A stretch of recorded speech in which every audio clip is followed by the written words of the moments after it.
Hello again, and welcome to a financial thought leadership podcast, Banking on Experience, sponsored by CRMNEXT, the banking CRM, where we simplify work, drive growth, and deliver on experience. This podcast is meant to empower individuals working in the financial industry with stories, experiences, and knowledge straight from the source. Please take a moment to rate, review, and subscribe on your favorite podcast platform, and stay tuned for an awesome show.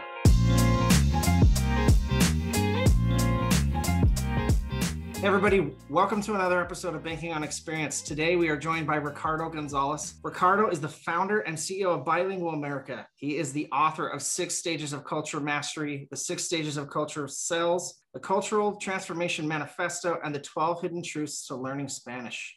Which, by the way, I got to read that because we just went to Cancun and it was amazing. And changed your life. My wife has never been anywhere tropical. That's the first time she's ever been even to a different country. So it was a little bit eye-opening for her, and I loved it though.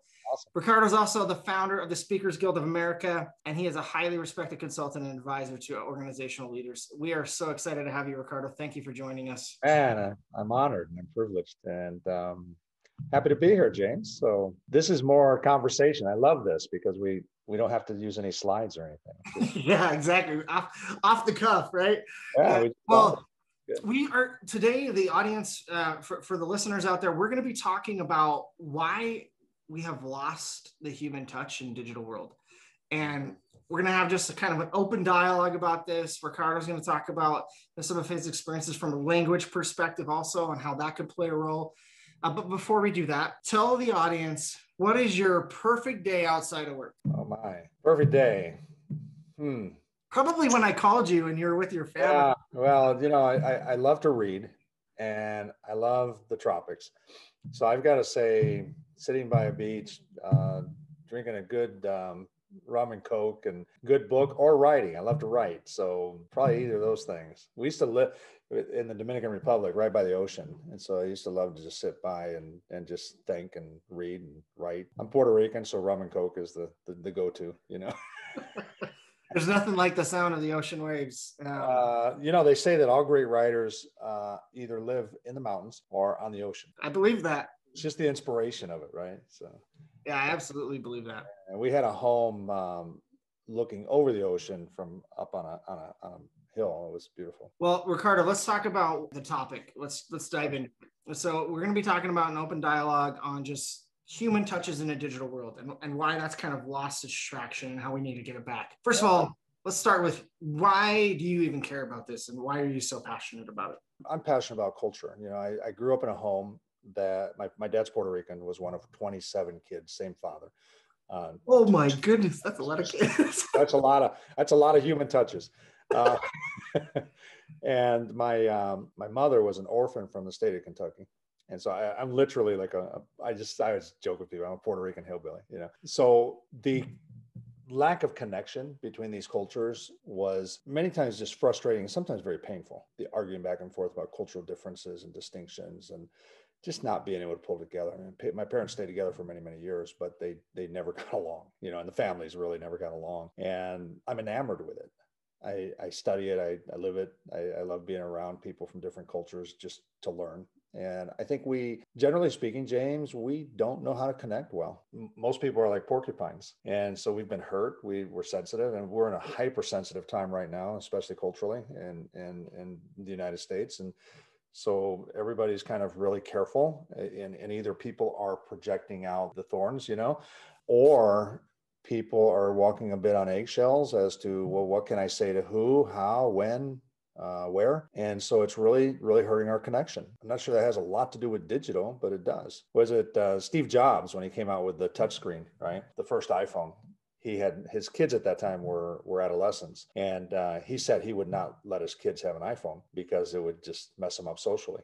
Right. Yeah, that is so true. I remember we watched the Netflix documentary on that, and we already kind of don't really allow our kids on that stuff just because it does have an impact. And 9 times out of 10, the digital world is portraying a very negative picture, and I think that we oftentimes have to find optimism and positivity where we can. And I know in particular, there's especially two groups that have really been impacted by this, especially in our country here in the US. And that's the African-American community and the Latino community. So talk to us a little bit about, from your experience, what impact has this had on them? Well, you're dealing with a different type of DNA, right? From a cultural standpoint. So I think the first thing it's important for people to understand is the difference between a high context and a low context culture. So I think that if we don't understand that, then it's really hard to understand why that connection point is not only difficult, it's different, right? I'll keep this to three things on each side. And we'll just line them up. So it's easy to digest here. I mean, there's more, but I'll try to hit the highlights here. So in a high context culture, relationships are valued over results. Okay.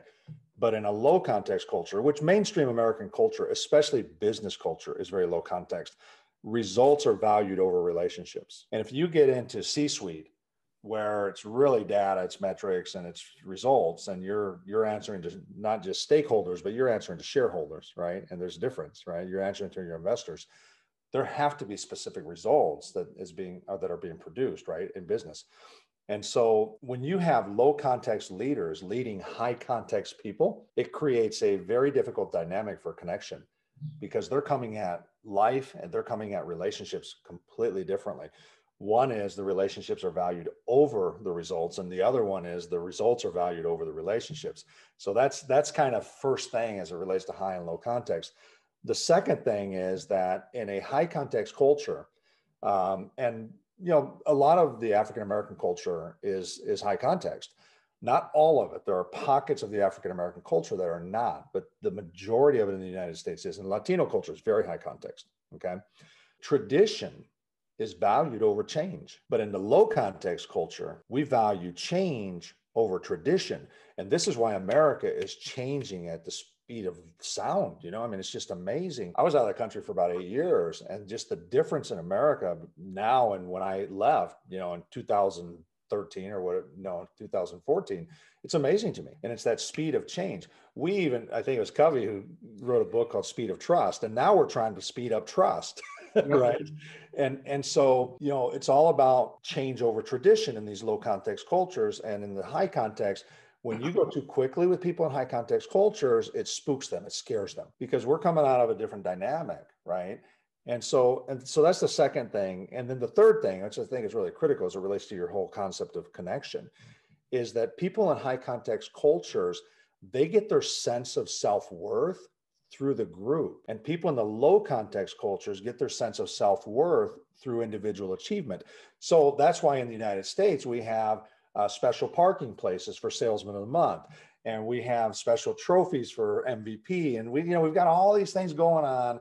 And you go into a car dealership and you've got Salesman of the Month, and all these things are going. That's very low context. And this touches the way we lead people, because if you're leading high context people, I'll give you an example of this. We work with a lot of construction manufacturing companies that employ high levels of Hispanics, right? And they would always say, well, these are, they're great workers, they're great people, but we talk with them about taking on leadership role and they don't want to. And I just look at them and say, well, you do realize that if you hierarchically make them above the people, you just took them out of their group, and they're getting their sense of self-identity through that group. And they also have to go home.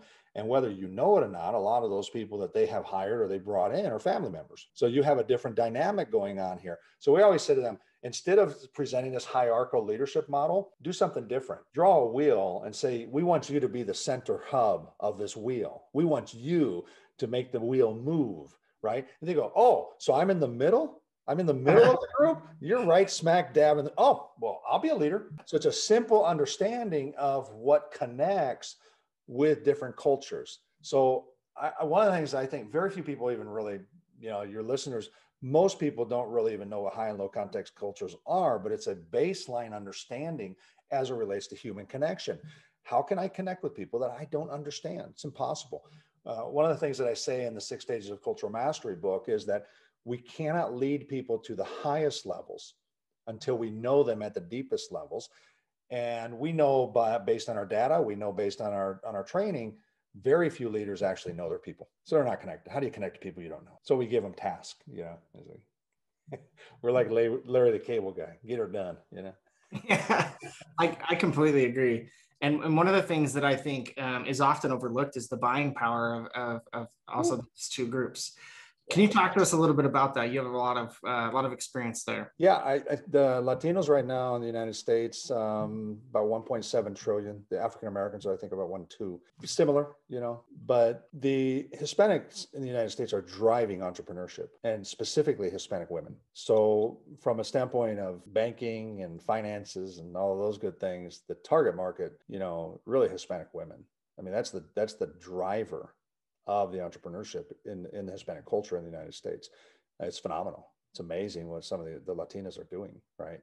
And so those numbers are very compelling. And in the African American community, I mean, you're just seeing this wave of new leaders who are being promoted right now. And obviously we're in the midst of social justice movement, right? And so you're seeing a lot of companies who are promoting African Americans now that perhaps they wouldn't have before, right? There's a consciousness right now that, and justly so, it's been long overdue that people would be promoted, that we get out of our disparity, right? And so I always encourage companies, look at the demographics of the area or the people you represent. And if your area is 30% Latino and it's 20% African American, and your C-suite. I give you an example. So I was doing a conference for an association, a roofing contractor association. So these are all commercial roofing contractors, right? So a lot of these are big companies. They're putting on the roof of some of the stadiums and major buildings and things like that. And so don't think about the guy who's freelancing and putting shingles on your roof after a storm, right? So anyways, I was doing this conference in Dallas where probably in the roofing industry, 80-90% of the workforce is Hispanic. And so this is their annual conference and probably 300 owners, leaders, managers in the group. And when I got up to speak, I just looked out and I noticed something. There weren't any Latinos. So you've got an 80-90% Latino workforce, but none of them are in leadership, not that level of leadership, right? And so I before I even began to speak, I asked, and I said, will somebody tell me what you don't see? Not to set them up. I didn't say who you don't see. They go, well, I don't see Bush or Trump or Obama here, but and nobody knew. It didn't connect with anybody. And I said, what you don't see here are Latino leaders. Why? Yeah, I think that you've also got some underlying things too that I think that we could talk about too. And I know that you and I talked a little bit about this, but that's this unconscious bias that I think happens. And sure. I think that we've had some folks on the podcast where we've talked about that, but when we're relating this also back to, creating those human touches, a high touch culture that needs that relationship building, you've got to approach them completely differently.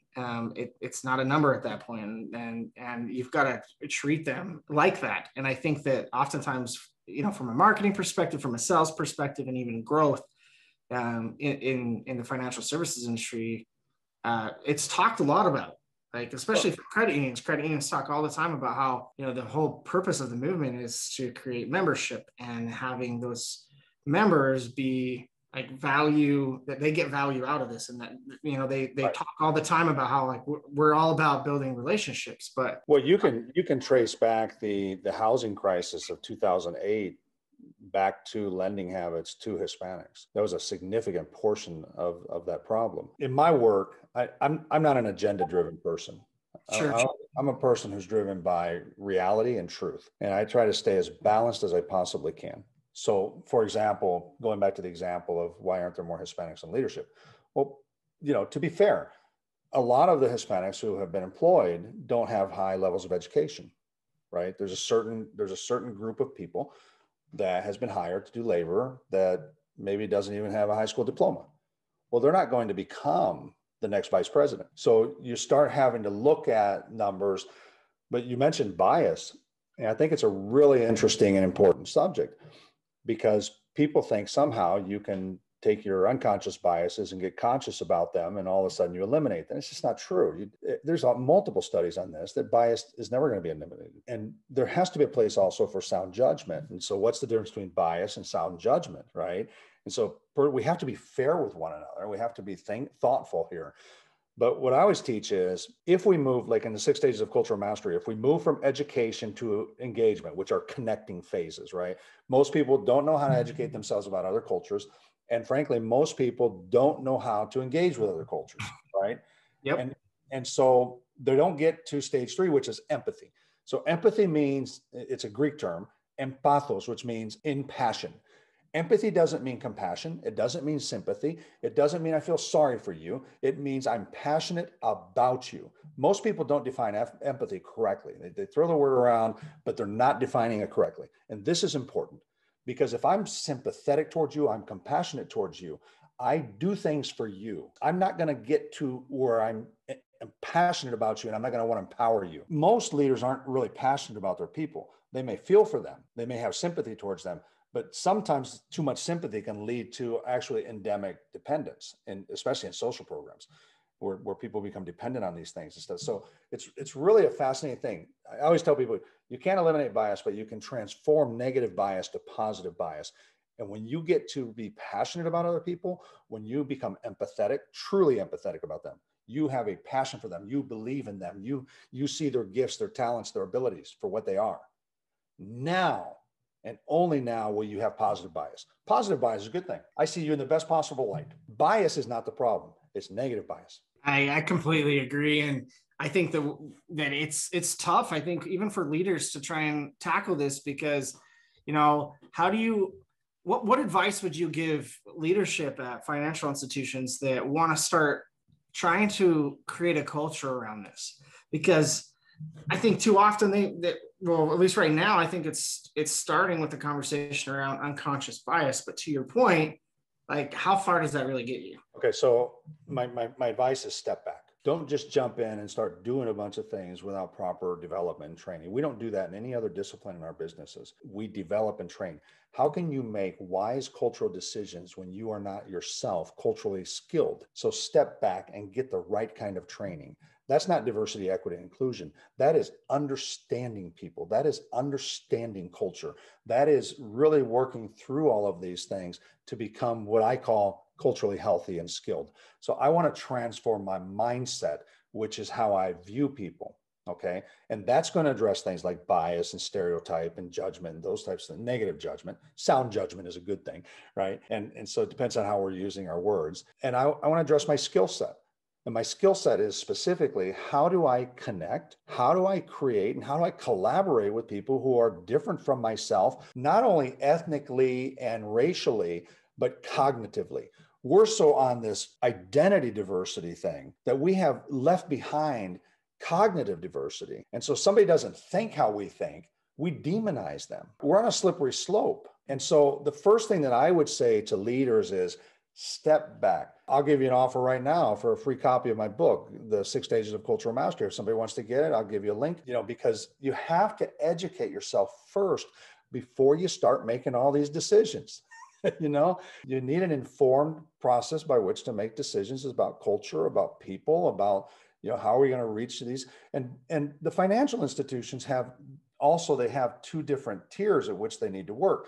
There's an internal tier, which is their own employee base, their own recruiting, their own retention, their own empowerment of their employee base and their associates and their own leadership development. But then they have to think about their clients. How are we being culturally relevant in our products and services, in our offerings, and in the way we serve our people? Are we being culturally relevant with our customers and our clients? So a financial institution has to think both internally as well as externally. And I think one of the things that also gets forgot about a lot, and you have extensive experience when it comes to language. So when you're just trying to address the elephant in the room, also with some of these financial institutions that have a mobile banking app, and they have some of these others, and like none of it has the ability to be translated into a different language that actually helps support some of these groups.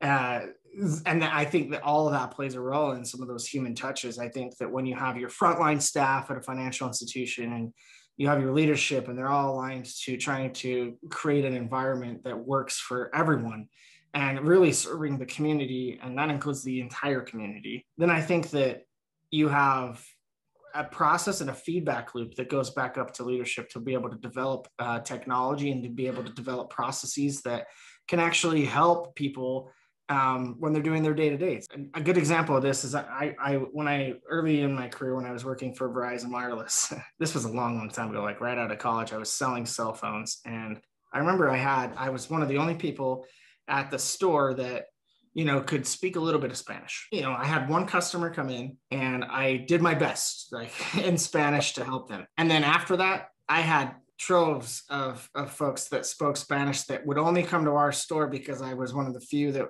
like in the region, actually tried. And I think it's a good translation and a good learning moment for my life, where sometimes it's just a matter of like providing the means and an avenue for them, so that they can actually get their needs met. Look, language is one of the 5 elements of every culture. Okay. And sometimes that language is Spanish, English, French, Mandarin. That's language, right? So there's no way to deeply connect with people from another culture if we don't speak their language. It's not possible. Okay? Completely agree. Because you are basically saying that element of culture doesn't matter. That's not true. It's part of the culture. And another good example of this is like just as I mentioned in the very beginning of the podcast, we literally just got back from Cancun over the weekend. And, my wife doesn't know any Spanish. I know quite a bit. So like when I was there, we tested this. Like we would interact with people in English, which is not their native language. And then we would interact with people in Spanish, and it's a night and day difference, right? Yeah, it is. And I think that you also have to, like, if you think about it, when you're also working with somebody, and language is a barrier, like it creates a barrier that I think that can be easily broken down. But to your point, when we're really defining that empathy and we're passionate about that person, then we can try, right? There's one other thing that really comes engaged there, because a lot of people have the mentality of, well, they're in my country, they should learn English, right? And there's truth there, okay? They should assimilate to this culture as well, okay? But a lot of times there are people who struggle with learning a new language, so on and so forth. But I think there's a bottom line here, and that is, who is responsible in a relationship for communication? Is it the leader, or is it the person who's just kind of trying to somehow fit in? And I would contend that it's the leader who is responsible for that communication. So if I have determined for my bank, my financial institution, for my business, that this is a target market that I want to reach, whether it's Hispanic, and by the way, we're from 22 different countries, right? And so there are different regionalisms. There's not dialects, but they're different between a regionalism and a dialect. So, the Mexicans speak a little bit differently than, say, Puerto Ricans, but any of us can talk for as long as we want with each other. So we're not talking different languages, but we have some regional differences where once in a while ¿qué quiere decir eso? What does that mean? We'll have to ask each other what that means, right? Because we're from all of these different countries. So first and foremost, you can't treat like the Hispanic culture monolithically, because we're not the same. Our cultures are different. Our languages are different. Our foods are different. A lot of times our beliefs and values are different. We think, we're just different. Go down to Miami, and you're Puerto Rican, or you're Colombian, or you're Venezuelan, and try to get into that Cuban culture. It's rough, right? And it's not just the language. It's the way people speak with each other. I contend that even though we almost all of us speak English in the US, we have a language problem, because we're not speaking with each other respectfully. We're contemptuous of each other if we happen to disagree with each other, especially politically. I think social media has been a big problem with that, right? But social media is an expression of the people. Yep. So that just shows, out of those people, what's there, right? And so we don't have a common language. Even though we all speak English, there's not a common language of respect in the country. And so language isn't just the actual language. It's the way we speak with one another. It's the way we manage our conversations together. You've seen this, right? Courageous conversations, daring discussions. You've seen all this right now. We're all having, and I always go, why should cultural conversations be daring, and why should they be courageous? Shouldn't they be joyful? We talk about celebrating diversity, but we're really all walking on eggshells. And you know why we're doing that? Because our language isn't healthy. It's true. And it's like when people want to talk about this, I think the reason why they get walking on eggshells is because we're living in a cancel culture right now. And we have to We are. Respect differences and be able to, come to a common solution. And I think that, that's the little part of the unconscious bias that I do agree with, is when we can put those things aside and you can try your hardest to come up with a common ground. I do think that you get out of the cancel culture. Well, but that doesn't happen just by osmosis. That happens through a process of understanding. True. That, for example, everyone that you know and everyone that I know who thinks different than you or I think, they got there to their belief system, their values, their norms. What's culture? Beliefs, values, norms, language, and symbols. That's culture. Okay. They got to their beliefs, values, and norms as honestly as you and I got to ours. And once I understand this, I start having more grace towards other people. This whole cancel call out culture is absolutely damning to our culture, because we just want to make examples out of people who we happen not to agree with. And that's not a good thing. I always say, let's stop calling people out and let's start cuddling them in. But that's part of our language. There's a verse of wisdom that says, out of the abundance of the heart, the mouth speaks. And a lot of us, we're just not aligned where we need to be aligned. We need to be much more full of grace, more loving, much more understanding, much more with a desire to bring people together and to bring our country together than what we're doing right now. Because what we're doing right now is just tearing us further apart. I couldn't agree more. Ricardo, we are at time. Where can people reach you, and where can they follow up with you? If they want to message me, LinkedIn, just search on Ricardo Gonzalez, Bilingual America, you'll get me. I think the extension is Ricardo Gonzalez, the number 1, like the number, right? Not spelled out, just Ricardo Gonzalez 1 with a Z at the end, right? Or on my webpage, ricardogonzalez.com. You can also go to culturalmastery.com. If you go to culturalmastery.com, there's an offer there for a free copy of the 6 stages of cultural mastery. So, any of those places, and love to engage, And, well, it's been great having you. I think you've dropped some truth bombs on this episode. If you are a listener of this, of the podcast, please remember to subscribe and let us know if you want to hear about a topic that we haven't talked about yet. We'd love to hear from you. Thanks again, Ricardo. Thanks, James. Appreciate you, man.